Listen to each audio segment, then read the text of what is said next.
Okay, welcome everybody to another LinkedIn Labs. And what we do here is we meet with other sales leaders and we break down what are they seeing on their sales team so that you can take it yourself, whether you're a sales development rep, an SDR, BDR, account executive, account manager, or again, you are leading a team yourself.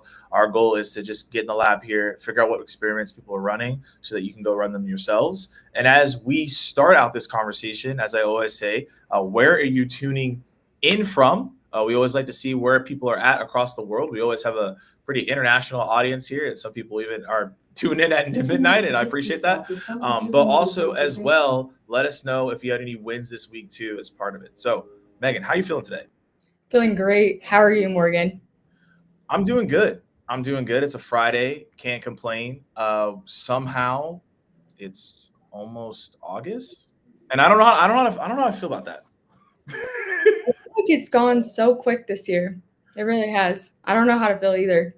Yeah, I'm like, did I really do anything? like, like I don't know. It just feels weird. I feels like the other day I was just in April, and all Mhm. of a sudden I was like, man, it's August, which I'm thankful the summer is almost over for me because in Arizona it's hot here. So once it's over, like things are better. But I'm also like, how are we moving so fast? It's pretty wild. It really is. I feel like that's how it is when you're in sales, though. Life just flies. It really does. So that's why it's important to, yeah, celebrate your wins at the end of the month, beginning of the month, all of that. Yeah, you really have to and reflect and things of that nature. So again, as people are tuning in, we got Atlanta in the house. Shout out to Atlanta. We got Salt Lake in the building. We got Dallas in the building as well. And this is a super random question, Megan. Before we introduce you, because I'm actually just curious because I was having this conversation with someone yesterday. Are you a movie person? Before I ask this question, do you like movies? So growing up, I actually did not have a TV, but recently I have become more of a movie person. So I watched Superman this last week, Fantastic Four last night. It was amazing. What about you?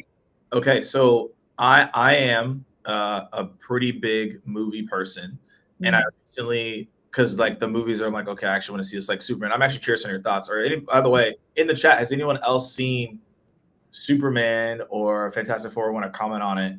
Let us know. But to you, yeah, I was in the movie theater and I was like, dang, like what is like people's favorite movie snacks? As I was thinking here, I typically bring either Sour Patch Kids or sour Skittles are my two. But I was curious, like, what is your favorite movie snack? Like, you're gonna go see a movie. What is a snack that you would typically eat?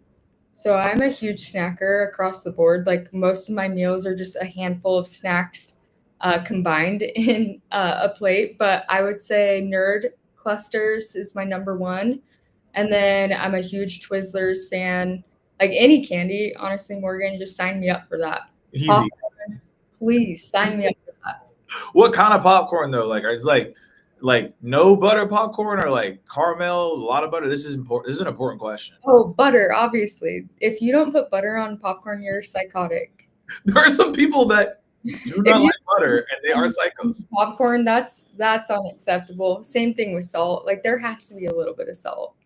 I've seen this from people and I'm like, you actually are insane. So we got some insane people out there, but let's talk more about you. So Megan, you've obviously gone from being a BDR SDR to now being a CRO, but there's obviously more there that you could unpack for us. So if you'd like to tell us what exactly you're doing right now in your CRO at the company that you're at, tell us a little bit about your team, and then also as well, we'll dive into it as soon as you give that intro. Yeah. So I've been CRO over here at Zenny for about a year and a half. And previously, I was vice president of sales for 2 years at Zenny. And then prior to that, I went from a BDR all the way to a vice president that led an IPO at a company called Weave here in Utah. So that's my experience. And what we're doing over here at Zenny is we serve founders who need bookkeeping and accounting help. So we give them a full blown FinOps team for about 10 to 20% of the cost of what it would take to hire in house. And then we give them a dedicated dashboard as well as AI agents that actually perform the accounting controller work for you as a founder. So, yeah, that's what we're building here. And right now, our team is 40 reps, and about, I would say, 70% our BDRs, and then remainder would be our account executives. But yeah, that's what we actually did at Weave as well. Is we built our BDR team and our outbound motion, and yeah, it ended up leading to the IPO. Awesome. Well, thank you so much for that breakdown. And let's start there with the BDRs. So there's a lot of things that are happening now today where people think that BDRs may not be existent in the next, I don't know, couple months. AI SDRs are coming in and play and all these different things. So what for people that are tuning in, and let us know if you are a BDR SDR yourself in the chat or you lead a team and this applies to you. But what are like three things that you're telling BDRs and SDRs to do right now to focus on to stand out in the marketplace, regardless of the personas that they go after? Yeah, so first and foremost, I think there's a lot of fear around AI. And what we always like to say at Zenny is you're never going to be replaced by AI. You'll be replaced by a human who knows how to utilize AI. And I know that's such a cliche statement. Like everybody's heard it. We've heard it hundreds of thousands of times at this point, but it really is true. So that's something that we're doing at Zenny is we're working to maximize each individual person's efficiency, Yep. and we're using it through tools that also utilize AI. So Orem would be a great example of a tool that our BDRs utilize where they're making 200, 300 cold calls a day just because they're using that auto dialer where they can parallel dial 5 people at the same time. And then we're utilizing other tools like Ample Market where it's pulling all of the data from LinkedIn to send an email that's a custom personalized email. So yeah, I would say right now that's the focus is BDRs are dialing, they're multi-channeling, multi-threading through LinkedIn, through email, through text message, through video content, but they're using those tools to help them become more efficient. So let's dive into what you said there, using a multi-channel approach. Let's start with LinkedIn. So you mentioned that you're using Ample Market, very familiar with that tech. How are you making sure that people are being relevant in those messages via email? And what are people doing on LinkedIn to stand out in their messaging as well? Because like I think a lot of people say, hey, be personalized, but it would be good to get a breakdown of like how you're telling your team to do that without being maybe too creepy. Yeah. I think there's always that fine line to walk between personalizing and then just getting so weird and creepy with it. So I would say if it's not something that's well known about that person or they're not posting about, let's say, their pets on LinkedIn, and then I all of a sudden get a pet box out of nowhere and I'm like, how did you find out that I had pets? Too creepy? That I would say is too creepy. If Okay. it's something that I'm not posting about and it's not public. But I would say when it comes to that personalization, what our team is doing is they're going onto people's LinkedIn's, they're seeing what people have as far as hobbies go, as far as yeah, pets as an example, or loved ones go if they're posting about that. And then we're referencing that post as well as doing ABM strategy in tandem with that post. So as an example, I did post about a pet that I have on my LinkedIn, and I was super impressed by a Gong rep. Her name is Marley, I believe, Okay. and she ended up sending me a pet box with Stitch on the pet box, and it had all of these dog toys. We ended up taking a demo, and yeah, we're kind of looking into that tool right now. So yeah, for me, that's something that really stands out. And that's something that our BDR team is doing as well. We're personalizing the outreach, and then we're multi-threading through calling, emailing, voicemailing, texting, all the above. Okay. Incredible. So it's only okay for everybody listening in if someone posts something and then engage, don't dive too deeply. And then there's some relevancy there. And as everybody is tuning in, if you have questions for Megan or us, feel free to throw in the chat. We'll make sure to get to you. And my follow-up question on that is what is like too long? Like when you get a message from someone personally, what you're telling your team, are you saying, hey, 2 or 3 sentences and that's it? Are you saying it can be as long as it needs to be? I think people always are wondering on like how long can I write this thing or do this thing before I reach out to someone? I would say being relevant is more important than being long or short. So, first of all, is there a need? And if there is a need, then yes, my attention will be caught. And same thing with the prospect. And then, how I like to say it as well is like your first 3 or 4 seconds, if it's through video, are the most important. So, that's your body language, that's your tone, that's how you're presenting yourself, it's how you're saying their name. all of that matters in capturing attention. If you are going to send an email, I would recommend just thinking in advance of how they're going to see it on their cell phone, keeping it to 2 or 3 sentences if you can. Okay, cool. So right there, a thing that you mentioned when you talked about reaching out, but also as well in terms of team is people respect what you inspect. So can you tell us a little bit more about that quote in terms of how are you keeping your team accountable to be relevant, be personalized, especially when it comes to these different email or LinkedIn messages? Because I find that like it's easy to say these things, but hard to do in practice. Mm-hmm.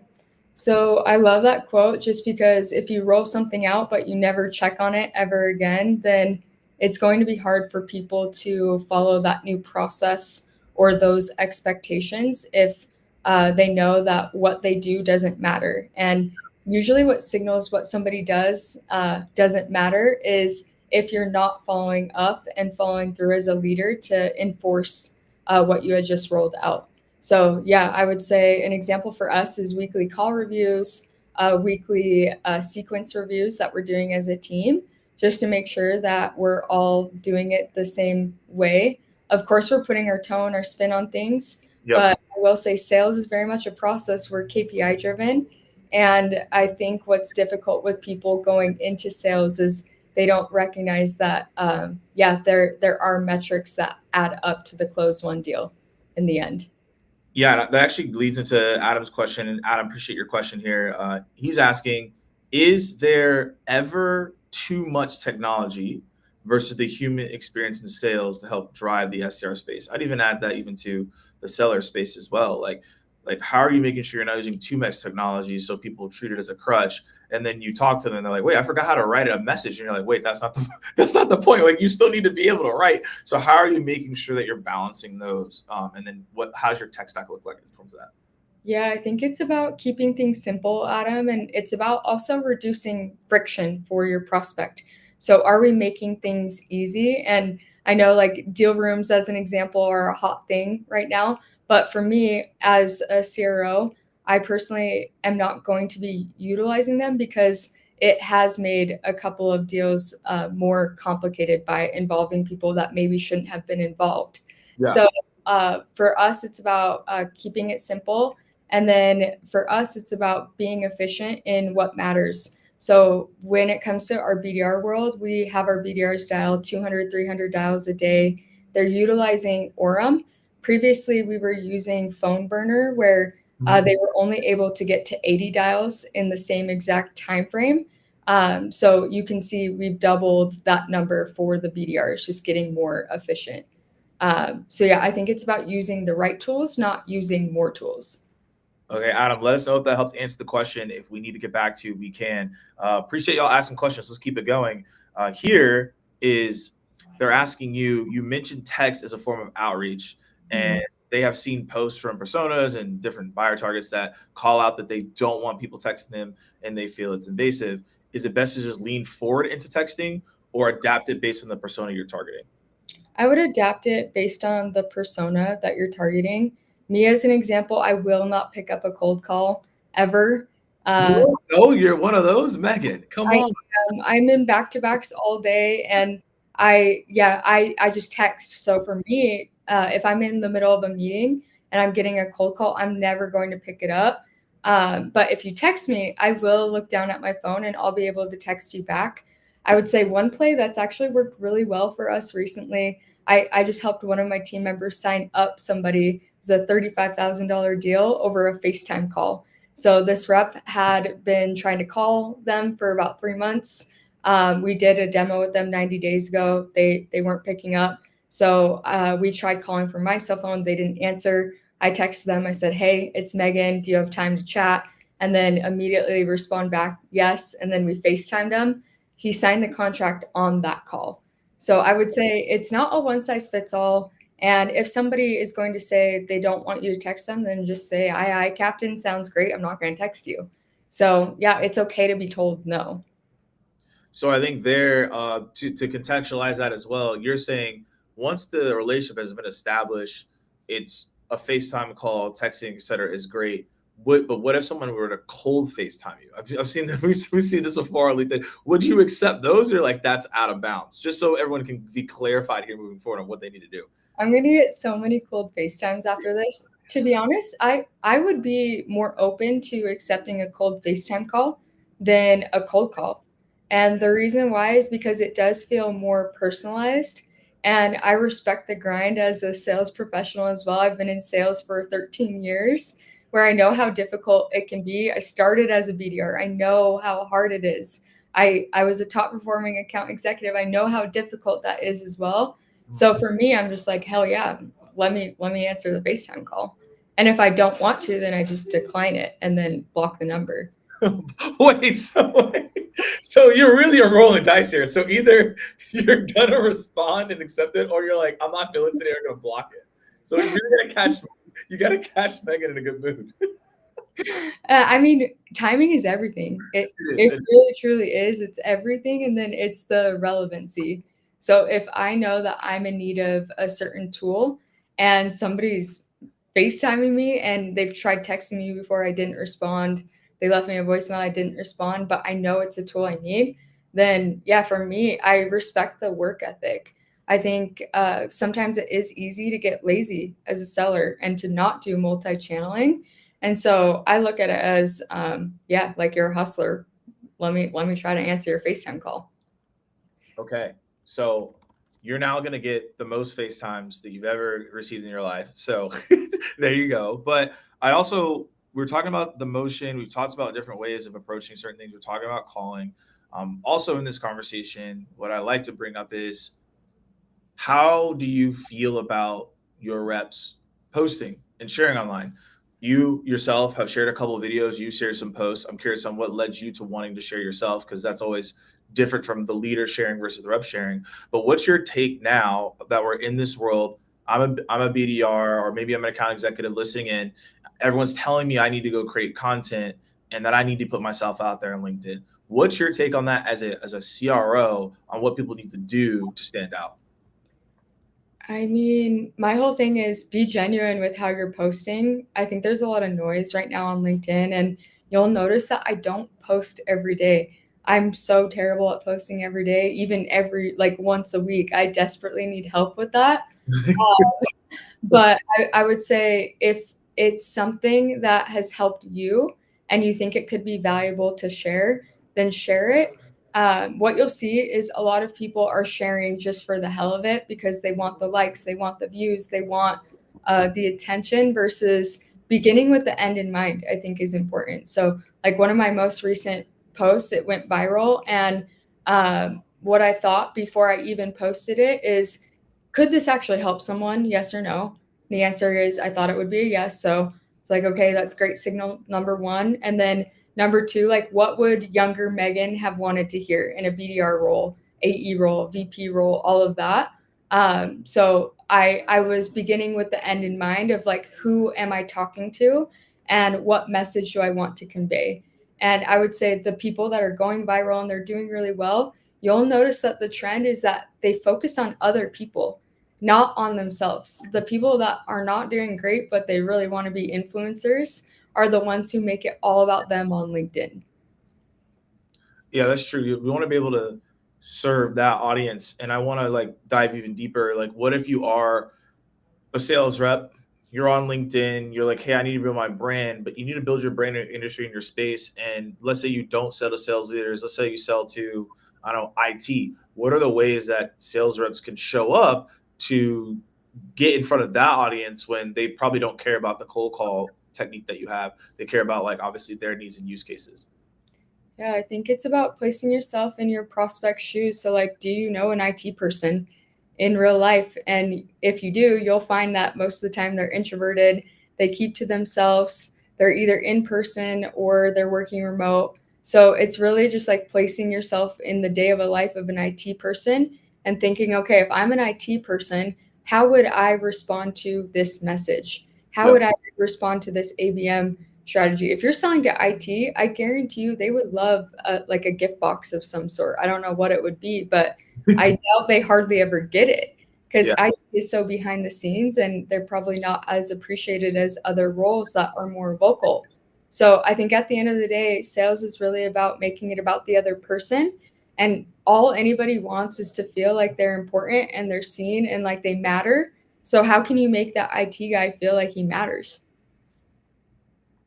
That's a good call out. And I know a lot of people are talking about how can they build their brand and things of that nature, but I think that's a good call out as well as like going and speaking to the people, what content they can consume, what are ways that you can stand out consistently and do that on a day-to-day basis. And when you look at your team, obviously you have the BDR motion that you're building. Are there things that you're experimenting right now that you're really excited about that you're seeing that's working as you're continuously building out this team, you're doing outbound that you want to speak to?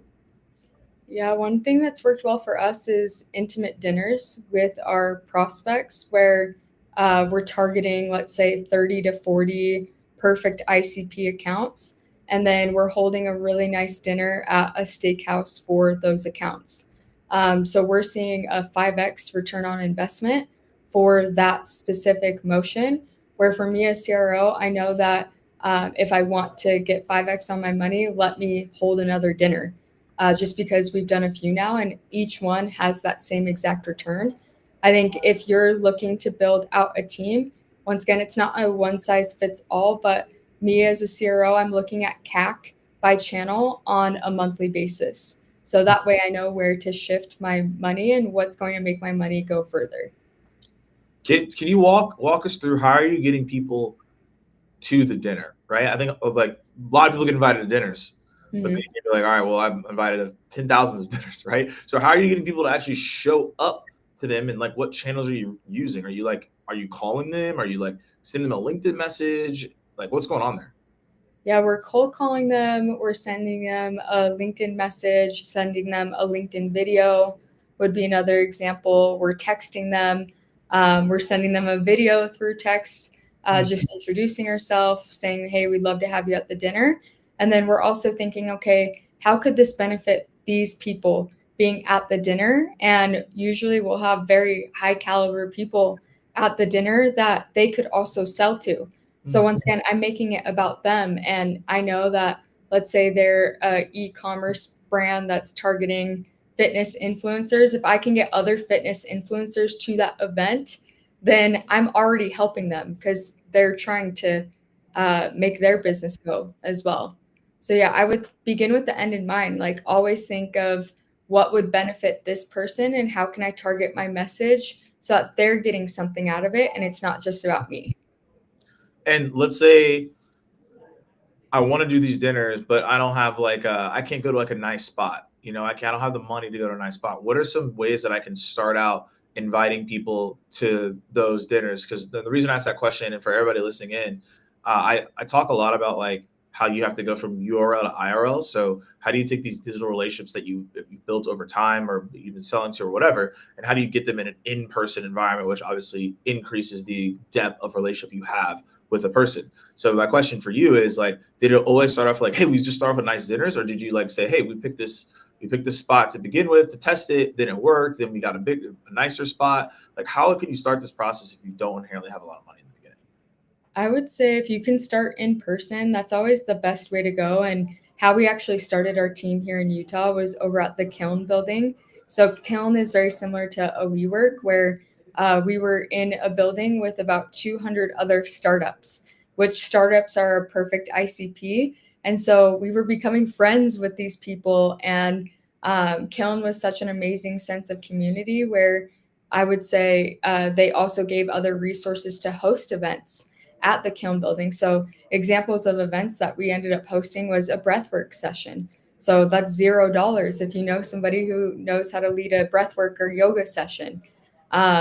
What we have also done are golf events, so golf tournaments, where we've been able to close 60, 70 grand at these golf tournaments. And then it costs us maybe 3 grand to put on that golf tournament. So yeah, I would say start small. If I'm terrible at golfing, but I tried and yeah, we got 70 grand out of a golf event one time. So yeah, it really depends on your situation. But if you're low on resources, go into a kiln building or a WeWork and start networking and actually building friendships. And then yeah, you'll find that people want to help you. I love that. Yeah, out here in Arizona, the main two sports are golf and pickleball. So Okay. I decided to pick pickleball because I'm like, golf is that's a whole nother that's a whole nother adventure I don't want to go on right now. It's a commitment. It really is. I was like, all right, yeah, yeah. I'll catch y'all later on that one. Like pickleball is a lot easier to pick up. So one thing I want to do is I want to dive into what you said around video. I find that most people, when they hear to reach out to someone with a video, they get extremely terrified. It's actually, to me, it's one of the more funnier things I see from people because we're in sales and you already are getting rejected and you already have to face all this stuff. But when you mention video, people get really scared. They're like, I don't want to send a video. And it's like, you're getting rejected on a day-to-day basis. Like, there's way worse things than sending a video. So, question for the audience tuning in. One, if you have sent a video, put a one in the chat if you have. If you've never sent a video ever in your sales cycle, put a two. I just want to see where people stand. But Megan, for you, like, how are you getting your team confident and comfortable to send videos? What percentage of people on your team are actually sending videos, and like, what results are you seeing? I'm super curious. Yeah, so so just to address the question around fear and being scared to send a video, I would look at it as it's not that deep. You're not going to die. You're not going to get hurt. So go into it where I feel like sometimes people take life so serious and we think that we're a lot more important than we actually are. And you think that people are just going to care so much about this video that you send and they're just going to think about it for hours. They'll probably think about it for about 10 to 30 seconds It's and that. to another person, but like we inflate our sense of self-importance when really it's not that deep. So don't be scared. It's not that deep. They're not going to think about you for better or for worse. So I would say that would be point number one. And then that's the same mindset I say with the team is like, okay, did we die if we sent a video? No. Were we hurt if we sent the video physically? No. Maybe emotionally you were a little scared, mentally you're scared, but that's how you also grow as a person is you should be doing things a little outside of your comfort zone, and if you're not feeling like you're a little uncomfortable, then you're probably not growing, which means that you're dying. So I would look at it as a mindset shift of how can I grow every day as a person. And then yeah, with the third point, the performance on videos is amazing. I mean, videos have an 80% open rate for our team. When we are sending videos as well, we do try to customize the video and personalize the video. I wish I did have stats on video to close one. Unfortunately, I don't. So I don't want to BS you here. But yeah, I would say our team books demos consistently through videos on a weekly basis. Okay, so all y'all listening in, definitely something to test, definitely something to try.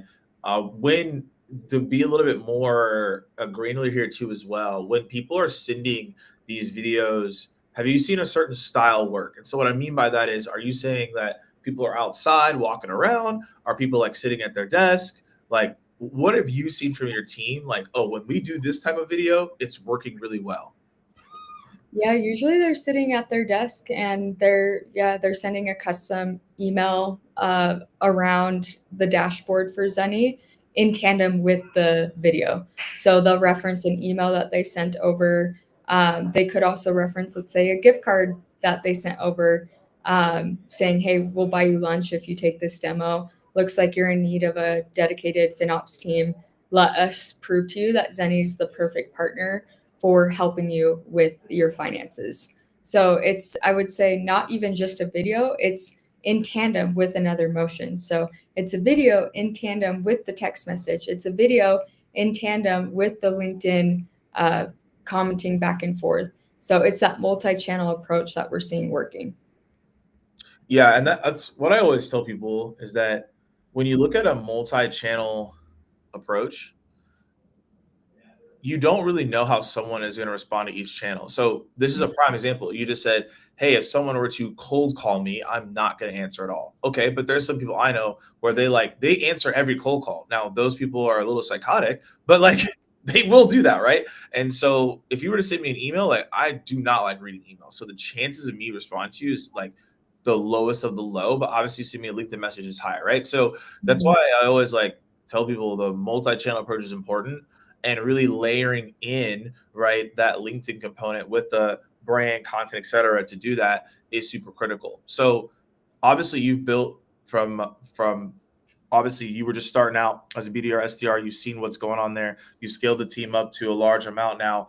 What are some things top to bottom that you've seen to build your team that gets them to continuously be excited to show up and do the role, try out new things and be creative and do these dials? Because most teams are not making as many dials as you just said. They're unwilling to do any videos and they're not excited to grow every single day. So how have you built this entire energy around your team so they go out and do these things? I think you nailed it with saying energy, just because it does start with your mindset and the team and reps that you're hiring. I think whoever you hire, fire, and promote, send a message to the team of the culture that you do want to build. So for us, when I am looking to hire a BDR, I'm looking for somebody who's coachable.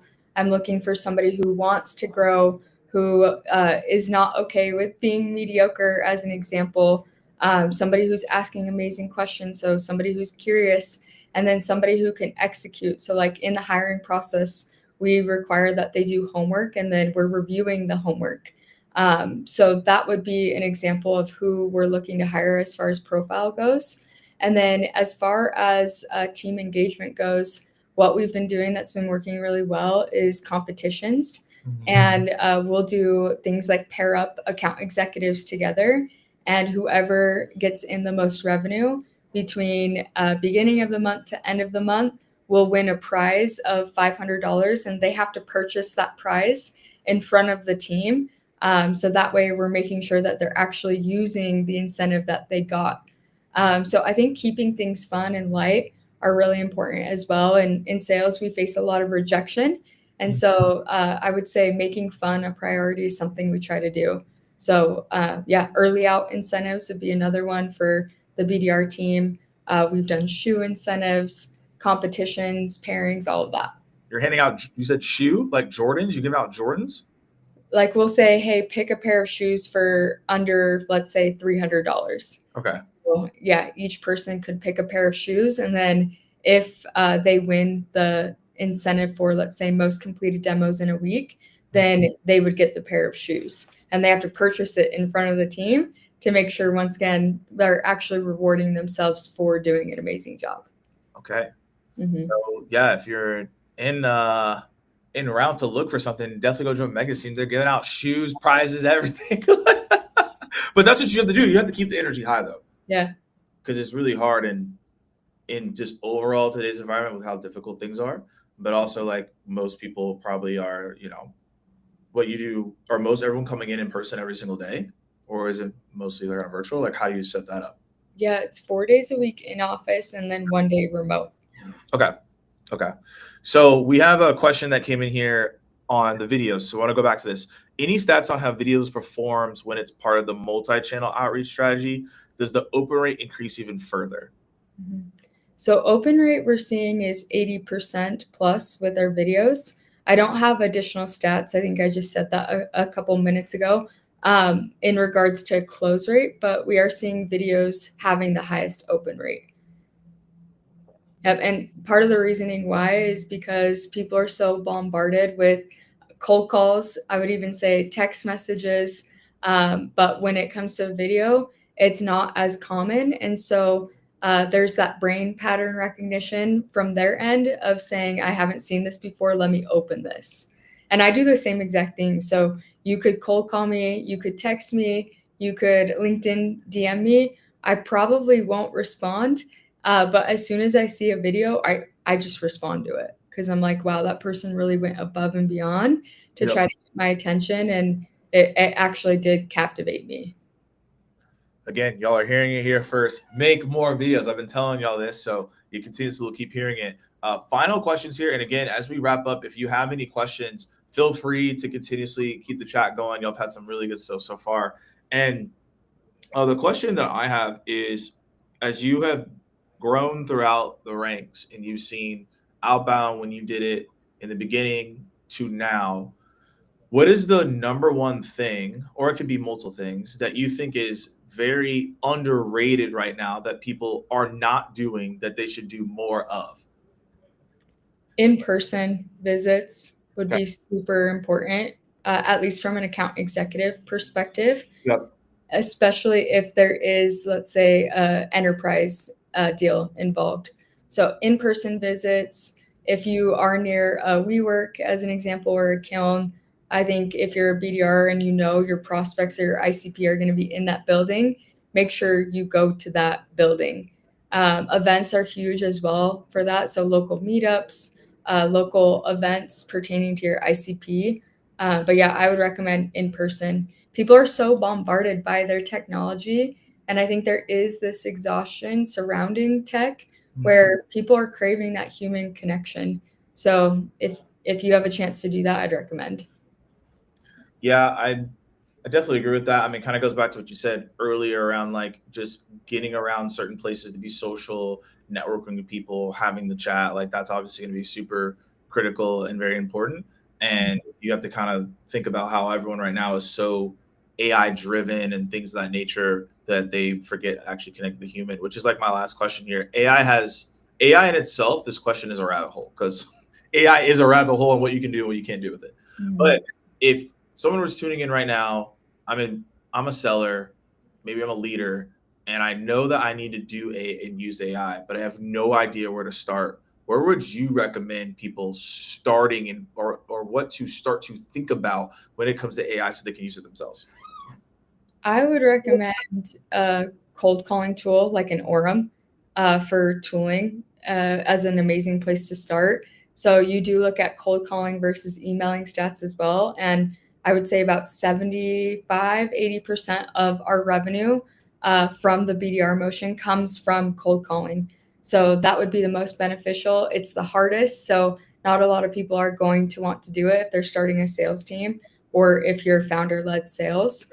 And then the second tool that I would recommend is something like an ample market where you're able to mine data and then you're also able to customize emails and utilize AI to pull data from the prospect that you're outreaching to make it seem like it's customized. Okay, y'all, we've learned a lot from Megan today. Hopefully, you'll take notes. Hopefully, you're breaking things down on how what you need to do moving forward.